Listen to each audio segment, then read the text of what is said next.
Good morning, everyone, and welcome to your Saturday, May 25th edition of Wasatch Weekends. I'm your in-studio host, Julio Garcia, and I'll be joining you for the next hour with lots coming up. We have a conversation about a top travel destination, as well as another conversation on the Utah Fits All program and the importance of school choice. Peripheral artery disease. We have the pet of the week with our friends from Nuzzles & Co., as well as an important conversation on mental health in mountain towns. And we finish it up with some burger tips from the burger experts. So stick around. All this and much more coming up on your Saturday, May 25th edition of Wasatch Weekends.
Welcome back to Wasatch Weekends. Now, if you love to travel, then stay tuned, because if you didn't know, the Wild West is a top travel destination. You may be asking yourself why. Well, Ross had the opportunity to find out just that in this interview. Let's take a look. It is time to start planning those summer vacations, and why not consider the Wild West of Wyoming? Dude Ranches, national parks, it has it all. And lucky for us, we're joined by Travel Zoo's senior editor, Gabe Saglier. Gabe, thanks for joining us this morning. Hey, Ross. Giddy up, partner. Where are you, man? Tell us a little bit about where you are. All right, this is where it all started, okay? This is the country's oldest, first dude ranch. It's called Eaton's Ranch, out here in an area called Wolf, Wyoming, outside a beautiful historic town of Sheridan. Howard Hall, the line dancing happens here, Ross. Well, I'll find you in the evenings, I'm sure. But this is where it all really comes to life. This is where the magic happens, all right? A little bit of a light rain happening now, but this is Eaton's Ranch, 7,500 acres of unspoiled space, where you're right up against Bighorn National Forest, another 200,000 acres of open space, and that's what's drawing so many people out to places like this. It's just the ability to disconnect and embrace Mother Nature at her finest. Now, dude ranches, we all love them, but not all of us have done them. What do you get when you're out here? Wonderful activities, of course. There's fishing, and there's hiking, trap shooting, archery, etc. But at the end of the day, it's all about this, right? It's about connecting with these beautiful horses out here. And when you get here, Ross, depending on your expert level, you'll be matched with a horse that fits your personality, how good you are at riding. I'm a bit of a novice, okay? But I got hooked up with my friend Cash here, beautiful American paint horse. He turned 16 today, as a matter of fact. So happy birthday, Cash. I joined Kristen, the head wrangler, and off we went, just to take in and breathe in and soak in that beautiful open terrain. So, you know, the horse you get at the beginning, Ross, is the horse that stays with you for the 3 or 5 or 7 nights that you're out here. The season begins June 1st, goes through September 30th. And again, where it all began, the dude ranching began here in 1876. I love that. I love that. And happy birthday to Cash. And this is dudes and dudettes, right? Who's coming out to you guys? Yeah, this is, you know, this is an all-encompassing experience. You've got families, you've got groups that are coming to do, you know, some of these, you know, connecting conventions and meetings.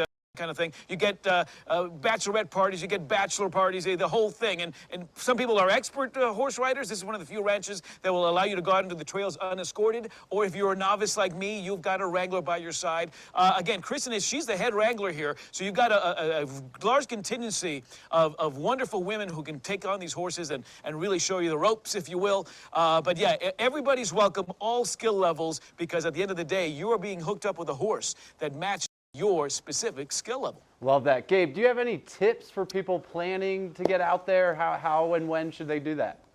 All right, so keep in mind, Wyoming, for example, home to two famous national parks, Grand Teton and the country's first, Yellowstone. But yeah, demand is up for national park visits, up 4% last year, which puts us at pre-COVID levels. So you want to book early. You want to travel in what I call the shoulder season, mid-August to late September. The crowds thin out, prices drop. Research entrance fees. Most national parks do not require an entrance fee, but those that do, it's about $5 to $35 for a 7-day pass, and that is per vehicle, so load up the car. And then you've got some great resources from the National Park Service app, which gives you not only information on hours and destinations, but also warnings and restrictions during the course of the season. And then if you want to come out here, Ross, because I know you do, travelwyoming.com is your resource to tap not only great national parks and dude ranches, but great activities like the hot springs and the rock climbing and the mountain biking that make the state so famous. Love it, love it. Gabe, thanks so much for the beautiful views and all that information. And for anyone at home thinking about that vacation, consider the Wild West of Wyoming. Welcome back to the show, everyone. Now, education is undoubtedly one of the most important topics when it comes to supporting our children and youth and their futures. And to help us understand a little bit about Utah's recently implemented Utah Fits All program, we have a representative from the American Federation for Children joining us today. Hira Varma, thank you so much for being with us. How are you doing today? Good. Thank you so much for having me. Absolutely. Thank you for your time and sharing with us a little bit about, school choice and the Utah Fits All program, which, is a hot topic right now. But before we get into talking about this program, Hira, I'd like for you to maybe introduce yourself and tell us a little bit about the work that you do with the American Federation for Children and what you all do in general. Of course. My name is Hira Varma, and I work with the American Federation for Children in an external affairs role. What we do at AFC is trying to get as many students access to a quality education as possible, and especially lower income students. And so that's what we do around the country. That's my job. I advocate for school choice. I also benefited from the Florida Tax Credit Scholarship. And so I'm a beneficiary of school choice as well. And so this is something that's close to my heart, having children having access to a quality education and parents being able to direct their child in their educational needs. And so I'm super excited to explain more and to talk about Utah's program, but also school choice in general. Yes, and here you kind of mentioned it as you describe what you do, but can you expand a little bit about what we mean when we talk about school choice and what that implies? Yes, school choice is really simple. I mean, we make it so complicated these days, but it's really simple. It's really giving the power of choice in education, whether that's a traditional public school, a charter school, magnet, private, micro schools, or homeschooling. And so the parents are giving the parents the power to choose what educational environment works best for their child. And I know my own family, me and my siblings, we all had different ways that we learned. And so my parents were able to send us to 3 different Catholic private schools and then 3 different public schools that my other siblings weren't zoned for. So it really is just simply giving parents the option of where they're going to send their child to school, or whether they will homeschool their child or send them to a charter school or private school, and sometimes religious schools. And so that's exactly what we do. We want to make sure that the parents are in the driver's seat in their child's education. Right, definitely an important choice when it comes to deciding the education journey for our children and our youth. Having that ability to choose, definitely very important. Now, I'd like to kind of transition here into talking about the Utah Fits All program. Can you help us understand a little bit about what this program is and kind of some of its primary goals? Yeah, so last year you guys kind of knocked down the door in Utah in passing a universal ESA. We have a lot of states that are currently passing, like I think 8 states last year passed universal programs, including Florida, including Utah. And then now what it means for the students in your state is that any student, no matter what their zip code is or their economic background is, they get to utilize this scholarship program. But it specifically targets the lower income students. They get the first dibs. A lot of states write that into their program. Your state did as well, where the first priority goes to lower income students because they need it the most. Mm-hmm. And then the next steps is your other students that are in schools, and whether they are in public schools or charter schools, being able to utilize this program for their educational needs. And that could also include tutoring and other resources like that. Okay. And Hira, despite that, as I mentioned, this is labeled as a universal program, less than half of the applicants received scholarships, and I know there's some other challenges. Can you kind of explain some of the challenges or maybe some of the reasons why we're seeing this high rejection rate from the program? Yeah, so there are multiple reasons why your programs will have problems like this. And it's not necessarily a problem, but it's more of when the legislature is going to start talking about what they're going to do in terms of expansion of the program. Okay. And now what it looks like is making sure we can expand the program and give more funding to the program so that more parents will be able to access those dollars. You still have your lower income students, again, that are able to access these dollars quickly. But when it comes to your working class or middle class, and upper middle class, they're the ones that sometimes have those problems. And that's why we want to expand the program here in Utah. It's universal, but more funding to the program so that more children and parents can send their kids to the school using these programs. Okay. And when you talk about accessing these dollars and obviously accessing, the benefits of the program, what does it, maybe like an application process typically look like for a program like the Utah Fits All program, or what's that process like for families usually? Yeah. So the facilitator of the program, they're the ones that have the application on the website. So parents will go to that website and they will apply. They have to put in their normal, like any public assistance. If anybody knows what that looks like, that process looks like, it's very similar. Mm-hmm. And you also have to decide what school you want to send your child to. And then you want to put that all in the system. So it's a normal application process. It's kind of similar to when you're applying for college or when you're just applying to a regular private school. So it's that same application process on the facilitator's website. And once they apply and they're accepted into the program, the program will decide exactly how many dollars that family will get, and for each child, how many dollars that child will get. So it's a very straightforward process. And again, we're trying to expand the program so that more children can access these funds. Absolutely. And speaking of expanding the program here, I wanted to ask you, kind of what can we expect in the future for programs like the Utah Fits All program in terms of possible expansion or possible funding efforts? Kind of what are we looking at when we look into the future of these programs? I'm super excited. I think we should look forward to expansions in the next few years, and huge expansions. These programs take time in passing and expanding. I mean, Florida took 20 plus years for us to get to where we are now, right, where we have 400,000 students on the program now. And so it does take time, but it seems to be a faster process ever since 2020 in passing and expanding these programs all around the country. So I think parents should just be on the lookout and watching the news and keeping up with the updates with the facilitating program and also with the groups on the ground that are promoting these scholarship programs, because sooner than we think that these programs will expand, and they will be able to apply for their children to be able to get on these programs and to send their dollars to the schools that they want to attend. Absolutely. Sounds like an exciting time, and we hope that, as you mentioned, these programs can continue to be expanded and funded so that more families and more students have, options when it comes to choosing their educational paths. Now, Vera, I'd like to finish off. How can families get involved or support, or anything that you'd like to say to the families, that are kind of trying to understand this program? How can they get involved, or how can they support? Yeah, I think a lot of times families hear about programs with word of mouth. Mm-hmm. My parents, they found out about the tax credit through a family friend. And so if you're utilizing the program now, tell your neighbor, tell a family that, they may need another option for school.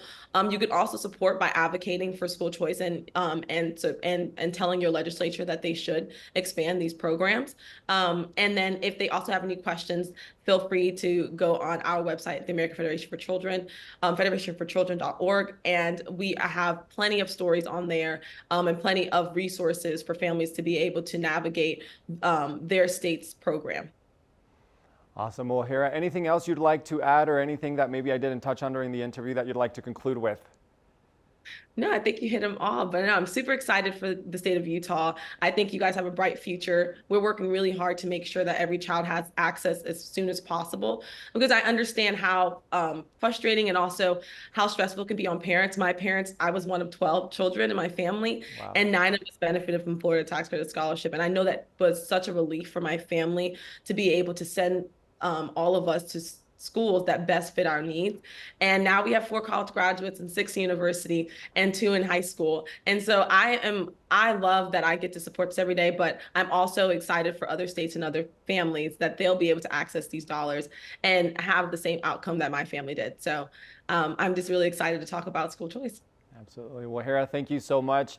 Ladies and gentlemen, Hera Varma from the American Federation for Children, helping us understand a little bit more about the Utah Fits All program and what this means for school choice and for families, not only in Utah, but also in other states as well. Hera, thank you so much for being with us today and for sharing with us a little bit about your knowledge and your passion for school choice. Thank you so much for having me. We're going to take a short break, but we'll be right back with more of the show right after this. So stay tuned. We'll be right back. For joining us today. We're back with more here on Wasatch Weekends, and I know we're all pretty familiar with the signs of a heart attack, but what about a foot attack? Our very own Ross had the opportunity to talk with experts about peripheral artery disease. Let's take a look. Peripheral artery disease, it's a mouthful. It's a prevalent disease that not many people know about. It's kind of like a heart attack for the legs, with the arteries in the legs. Lucky for us, we have 2 experts on this topic, 2 doctors, Dr. Jennifer Jones McMeans and Dr. Sahil Parikh joining us. Doctors, thanks for joining us. Thanks for having us. Thanks for having us. Dr. Parikh, can you start us off and tell us a little bit about this PAD and what people might not know about it?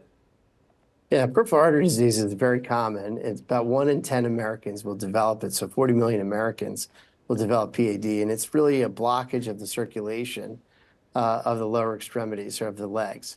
So you've heard about heart attacks being blockages of the coronary arteries.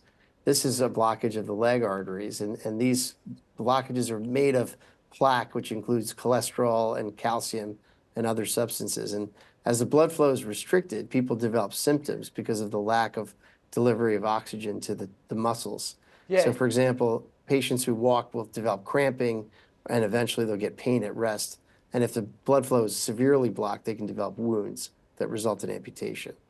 Yeah, so that's kind of those symptoms and dangers that come along with this. And Dr. Jones McMeans, can you tell us about what you are working on and what people can look forward to?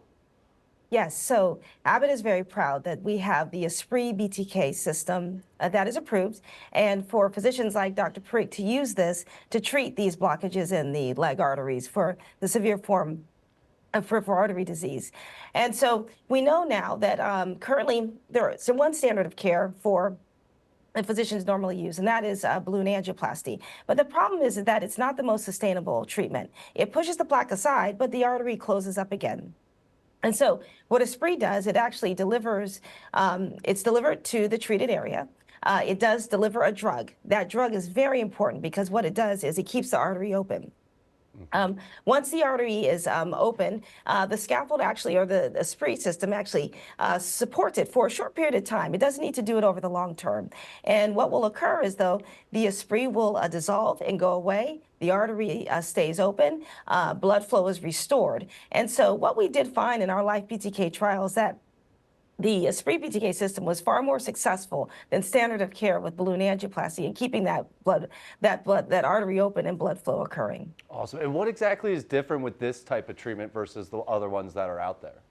Yeah, the current standard of care, again, is balloon angioplasty. And that's just, that balloon is just, it simply keeps it pushes the plaque back. But what can happen is that the artery actually can close up again. And that's a problem. So all the symptoms that Dr. Parikh was discussing with patients having leg pain and basically the foot attack can come back very easily. But Esprit, again, it's a more sustainable treatment to prevent those symptoms from returning over time. Awesome. And Dr. Parikh, what should people do if they think they have PAD, and what should people kind of look out for if they think they might have it? Yeah, the most important thing is to recognize that you're having symptoms, and those symptoms are, again, cramping in the legs and pain in their legs. Once those symptoms develop, you need to get checked by your doctor. And the doctors have to examine your feet, they have to feel your pulses, and there's usually simple tests like blood pressure cuffs on the legs or ultrasounds that can help make the diagnosis. Once we have the diagnosis, then we can really begin the treatment. Awesome. And where we live out here in such an active community, you know, cramps are just a part of daily life almost, whether you're mountain biking or trail running, but can you really pinpoint something that really sticks out outside of cramps? Yeah, I mean, I think that yeah, the symptoms really occur during exercise at first, but they can eventually progress and get worse such that they're happening at rest.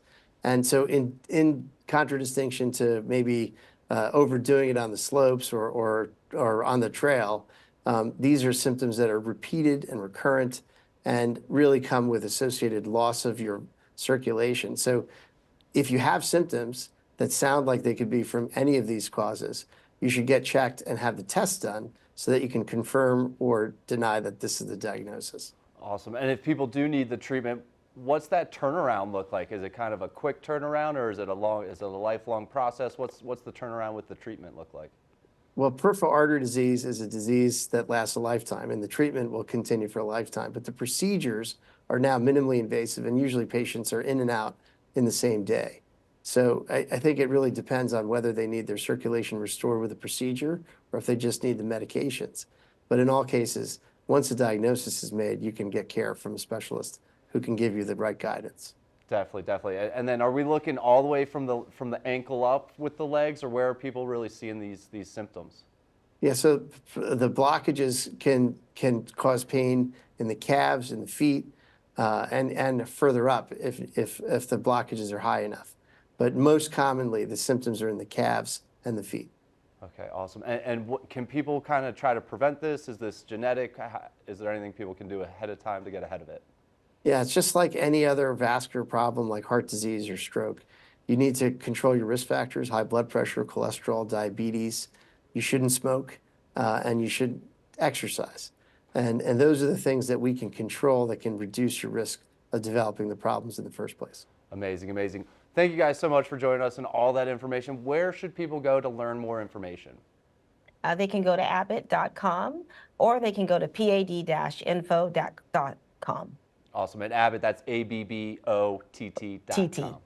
Yes. Awesome. Thank you guys so much for joining us. PAD, it's kind of a not very well-known disease, but it's a very, very big one you want to watch out for, especially out here.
Welcome back, everyone. You guys know we love having our friends over at Nuzzles & Co. here every week. And if you're looking for a pet, or if you're just interested in learning more about the adoption process, then we have just that for you. Coming up with the Pet of the Week with Josh from Nuzzles & Co. Let's take a look. Now, we love our partnership with Nuzzles & Co. because we never know what cute furry friend will be joining us weekly. And joining me today is Josh, and he's got the cutest little friend in his arms. Who do you have with you today, Josh? This is Wellington. Wellington is a 1-week-old baby goat. One of our staff members has a couple of pygmy goats, and they had babies, they had kids last week. So it's been 1 week since they were born, and they're super, super cute and playful. And I guess I didn't know how much joy that would be in life watching baby goats run around being baby goats. That sounds wonderful. Like, if you're stressed out, go find a baby goat. Oh my goodness, Wellington, how cute. So tell me, Look at you. Wellington looks a little camera shy, but has just been loving sitting in your arms. So tell me, how many brothers and sisters does Wellington have? So he has one other sibling. There was 2 boys born, and they're just like, I don't know. It was funny because they were born and they're just like right on their feet. I've never been around baby goats before. I'm not a farm guy. And so it's been quite the learning experience of watching them. I mean, just hours old, they're running around and just being exactly what you think goats should do. He looks so relaxed. So tell me a bit, do you have some fun things happening this upcoming weekend?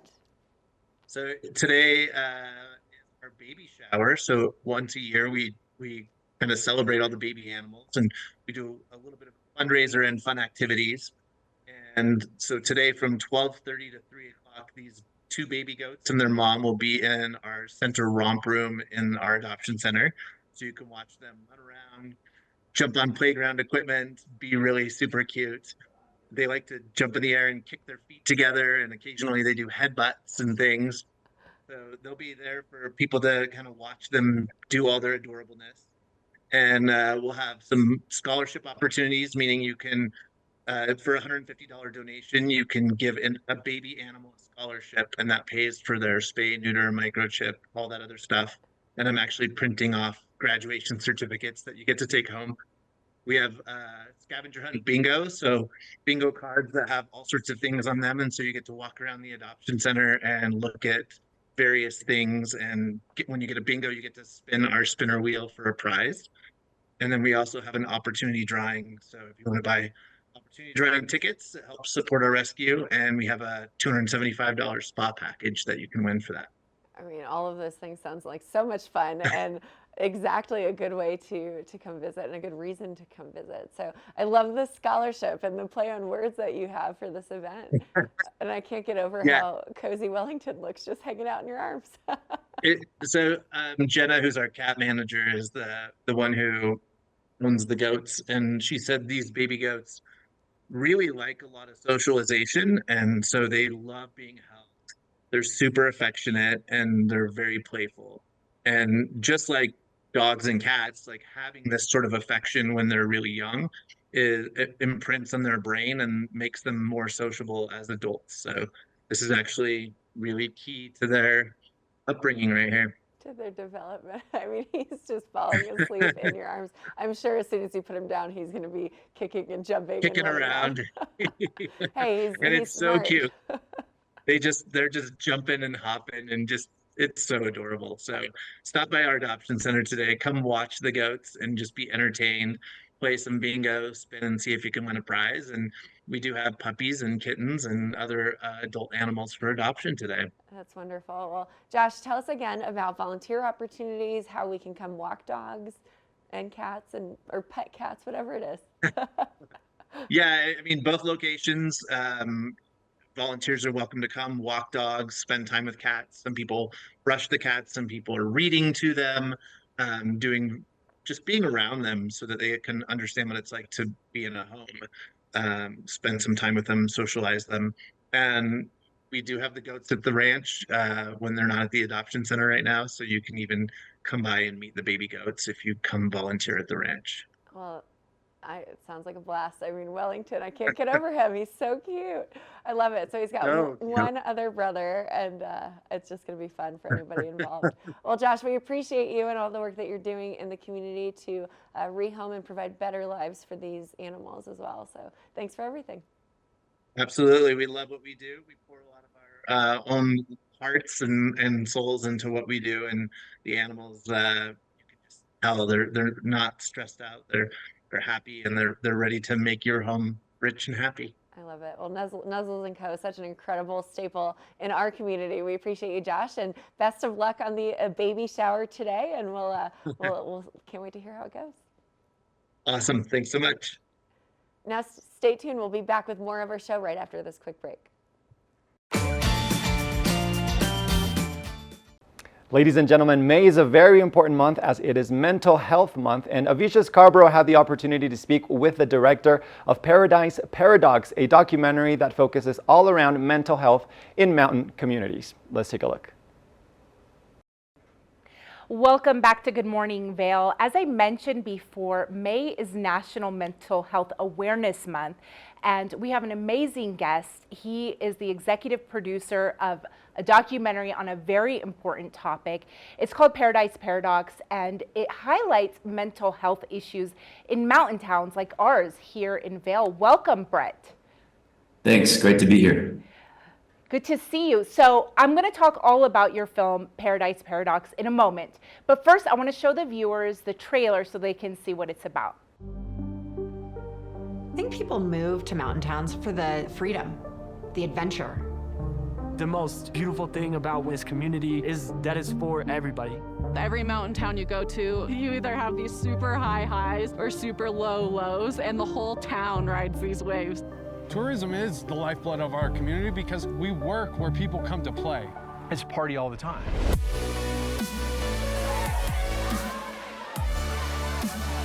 The camaraderie we get through climbing mountains, paddling rivers. There's a thrill to living on the edge, something that really makes you feel alive and feel like you're living every day to the most. Oh my God! There's a part of it that feels rebellious and a part of it that feels like you're going back to how we should live, spending more time with the land. The only time I've ever felt true silence is at the top of the mountain. I get to work with the best people in the most gorgeous place in the world. We love doing what we do. And I realized that you can be in the most beautiful place in the world and not be sure if you want to wake up the next morning.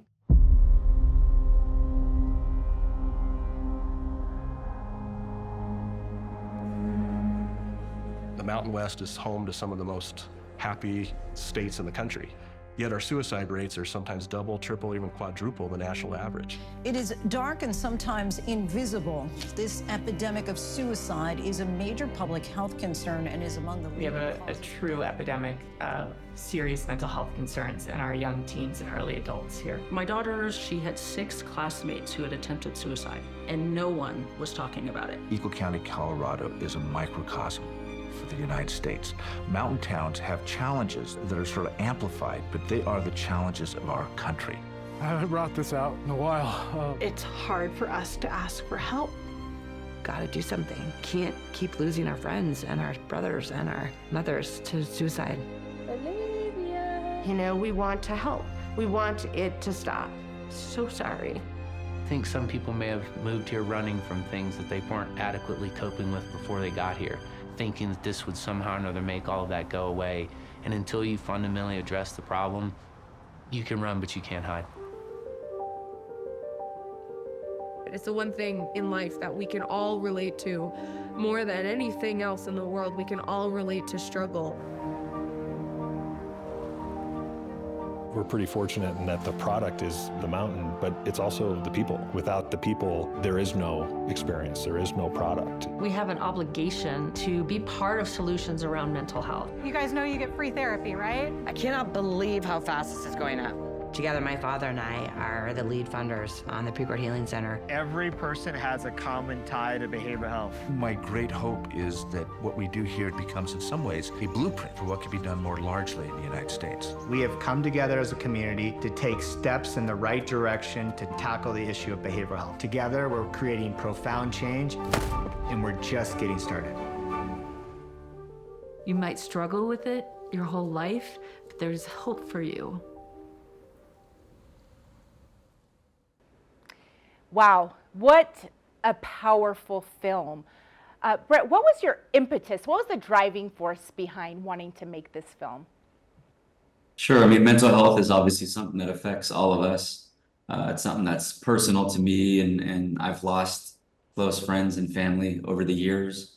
And then, several years ago, we embarked on a project. It started out with interviewing the captain of the Olympic bobsled team, Stephen Holcomb.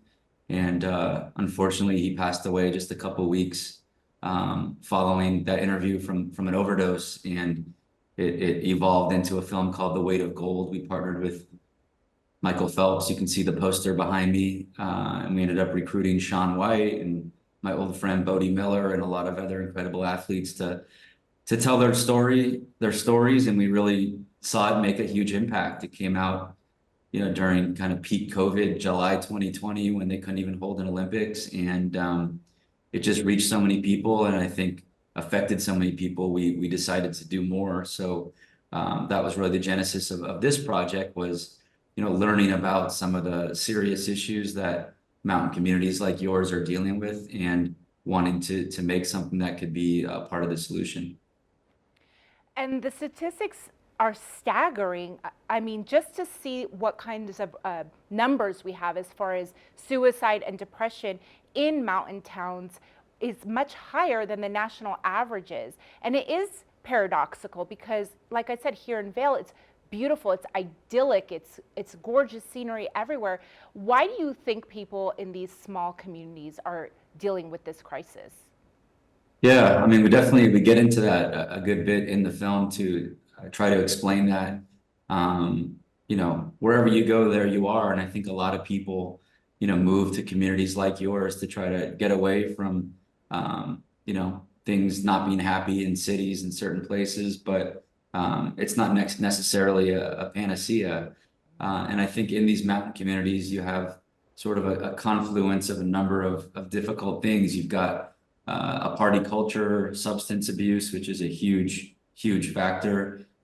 You've got isolation, you've got a lot of gun ownership, and you've got a lack of resources. And I think, you know, one of the main stories in the film is you get to see Chris Lindley and his team there in Eagle Valley, who, you know, with the support of some largely local benefactors, have built a program that we think is best in class, and we hope can continue to inspire programs like that across the country. Amazing. And one of the tragedies that you highlighted in this film, Olivia, a young girl, she took her own life at the age of 13. And as much as that was a tragedy, it got people in the community motivated to rally and get more resources in Eagle County. That's really inspiring to hear. And, you know, some of the reasons why people can't get help is because it might be too expensive or they don't have access to it. What do you say about all of the resources that have come in as a result of some of these tragedies? Yeah, I mean, it's always, I guess, a wonderful thing when a tragedy can inspire something positive. I mean, you know, like I mentioned about our film, The Weight of Gold, the tragedy of an Olympian, you know, passing away inspired, you know, a film and a movement around it. So I think that whenever there's something like Olivia and what happened with her, and I've gotten to meet her mother numerous times now, I think that's hopefully tragedy can sometimes inspire positive things. Well, thank you for all of the important work that you've done. This is a very important topic, and you're shedding light on it so that other people can open up and not feel stigmatized by reaching out for help and needing mental health support. So thank you. Where can people see this film? Yeah, they go to paradiseparadox.com. We have a website up. Yeah, there's an opportunity there to host a free screening for your community. That can be 100 people, it can be 3 people. We provide the film, you know, free of charge, along with a discussion guide, so that you know, people can come together. And we've had, I think, close to 10,000 people have gotten together with their communities to watch the film and talk about the subject matter, and most importantly, discuss solutions. And like you said, not feel stigma, because you know, everybody deals with their mental health and everybody goes through challenges. And I think we're have a positive movement going on right now that we're glad to be a part of, that is hopefully, you know, changing this paradigm forever. Thank you so much, Brett. It was a pleasure talking with you. I hope everyone goes out and sees this film. It's very eye-opening, and we'll talk to you next time. Thank you, Brett. Thank you.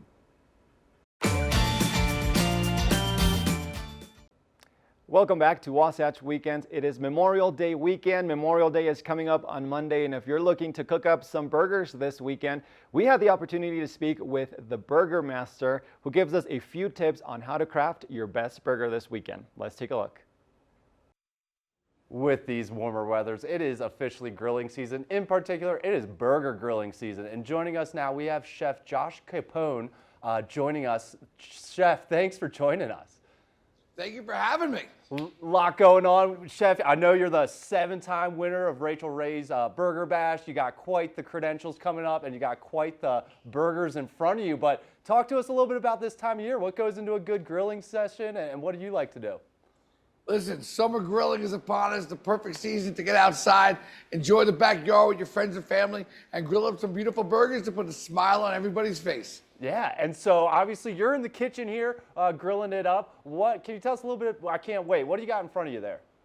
Well, I have 3 of my signature burgers that we're featuring at Capon's Burgers at the brand new Fontainebleau Hotel in Las Vegas. We're going to start with the Capon's Classic. Melted American cheese, sliced tomatoes, shredded lettuce, and pickles with a little secret sauce. We have our smokehouse with our caramelized onion and bacon jam, shaved pickles, and crispy onions. And of course, we're in Vegas, so we have our blackjack burger. And you're gonna wanna double down on this bad boy with a black truffle aioli, melted raclette cheese, and crispy potatoes. That burger hits the jackpot every time. Man, those look so good. Those look so good, especially with those fries and tots in the back. That looks amazing. Fries, tots, kettle chips. Tots are having a moment right now, let's be honest. That's it, that's it. So obviously it's a skill, right? Manning up or you know, being on the grill, it's a skill and it's an honor, but what is that skill? How do you build that skill?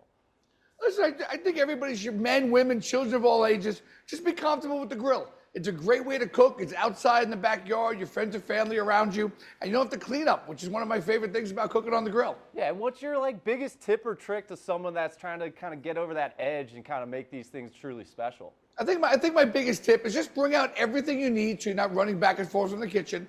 Get that grill nice and hot, give it a good scrub with a grill brush, and then I take a rag with a little bit of oil and rub down those grill grates so nothing sticks to the grill and you create a nice non-stick surface. I love that. And how are things going down there at the Fontainebleau Hotel with the new restaurant? Everything is going absolutely incredibly well. The hotel is drop dead gorgeous. It's probably the nicest hotel to open up in Vegas in the last 15 years. It is really something special. And I'll tell you one thing, the food and beverage program is second to none. Man, look at those burgers. What goes into the combinations? How do you pick and choose what goes with what?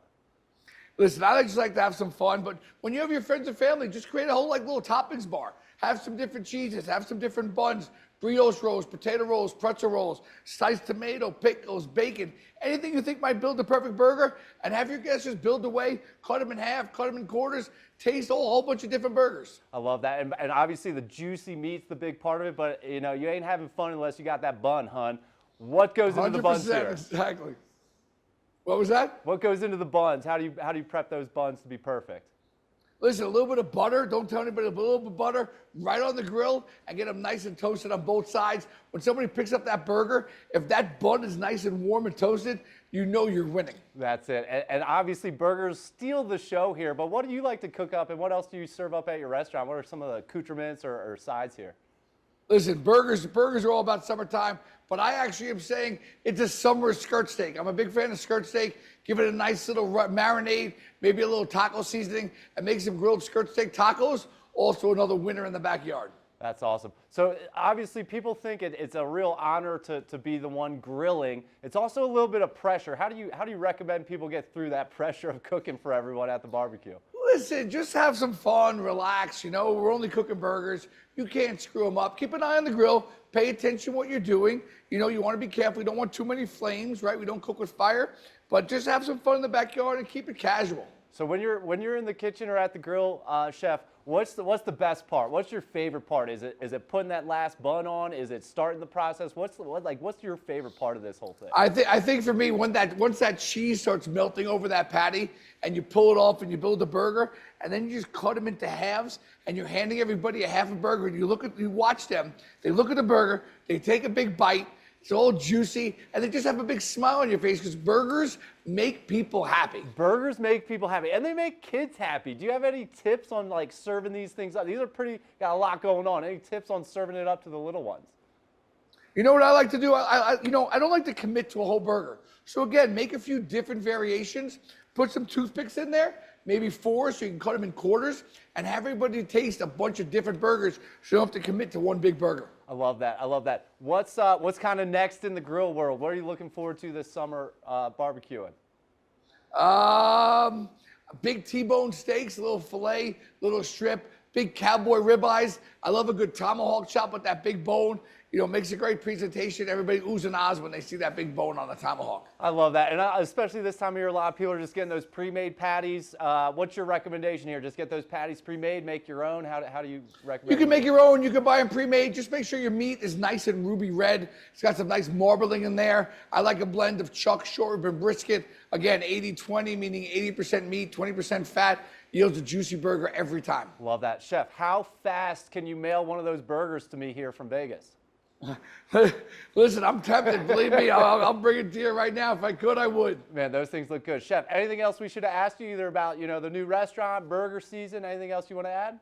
Come on down to the Fontainebleau. The hotel is absolutely drop dead gorgeous. And for any of these recipes and so many more, just go to beefitswhatsfordinner.com and follow me on the gram at Chef Capon for these and so many more cooking tips. Oh, coming right up. Love the energy, love the presentation, and yeah, I gotta get me a burger ASAP. Those things look amazing. I appreciate it, man. Happy summer grilling, everybody. Happy summer grilling, Chef. Thanks for joining us, and thanks for tuning in. Everyone, take those tips, take those pro tips, and take them onto the barbecue with you this summer.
Ladies and gentlemen, and that is a wrap for your Saturday, May 25th edition of Wasatch Weekends. I'm your host, Julio Garcia, and I hope you enjoyed today's show. We had lots going on. Such an amazing show as always. We spoke on why the Wild West is such a top travel destination.